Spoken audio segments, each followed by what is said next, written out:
തെളിച്ചമേകാൻ പൊൻപുലർക്കാലം വെളിച്ചമാകും പോ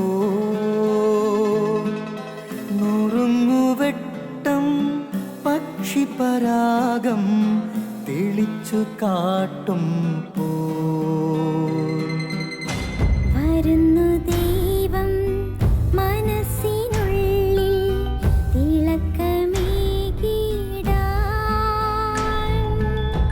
തരുന്നു ധ്യാന പ്രകാശമാർക്കും വിളക്ക് വയ്ക്കും പോൽ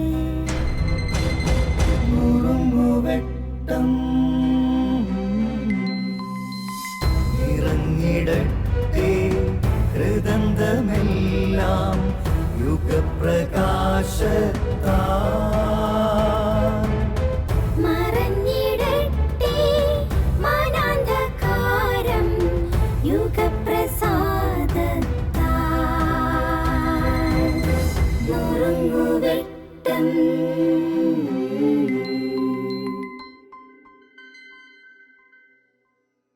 സ്നേഹമുള്ളവരെ, ഗുരുവും ശിഷ്യനും തീർത്ഥാടനത്തിന് പോയി.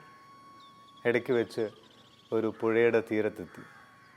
ശിഷ്യൻ പുഴയിലിറങ്ങി കൈയും കാലും മുഖവും എല്ലാം വളരെ വിശാലമായി കഴുകി പുഴയിലെ വെള്ളം കൈക്കുമ്പിളിലെടുത്ത് ആവശ്യത്തിലധികം കുടിച്ചു.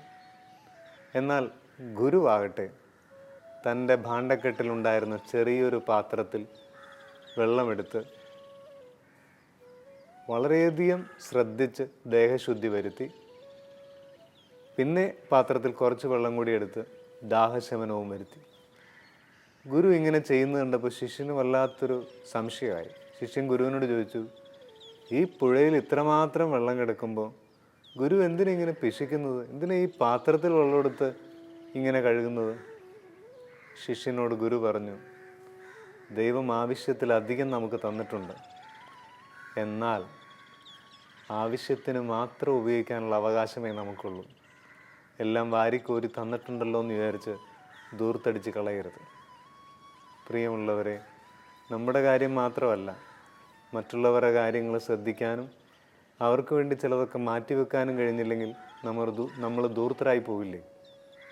എൻ്റെ പ്രിയമുള്ളവരെ, നമുക്ക് നമ്മുടെ ആഘോഷങ്ങളും നമ്മുടെ തിരുനാളുകളും നമ്മുടെ വീട്ടിലെ ചില ഫംഗ്ഷനും ഒക്കെ കുറച്ചുകൂടി ലളിതമാക്കിയാൽ ഇതൊന്നും കിട്ടാത്ത 1-2 പേരെയെങ്കിലും സഹായിച്ചുകൂടെ? അങ്ങനെ ചിന്തിക്കാൻ കഴിഞ്ഞാൽ വളരെ നല്ലതാണ്. കർത്താവിൻ്റെ വചനം, ഈ ചെറിയവരിൽ ഒരുവന് ചെയ്തു കൊടുത്തപ്പോഴെല്ലാം എനിക്ക് തന്നെയാണ് ചെയ്തത്. കർത്താവിന് ചെയ്തു കൊടുക്കാൻ നമുക്ക് ചിലതൊക്കെ മാറ്റിവെക്കാം. ദൈവമേ, ഞങ്ങൾ അതിനു വേണ്ടി അനുഗ്രഹിക്കണമേ. ആമേൻ.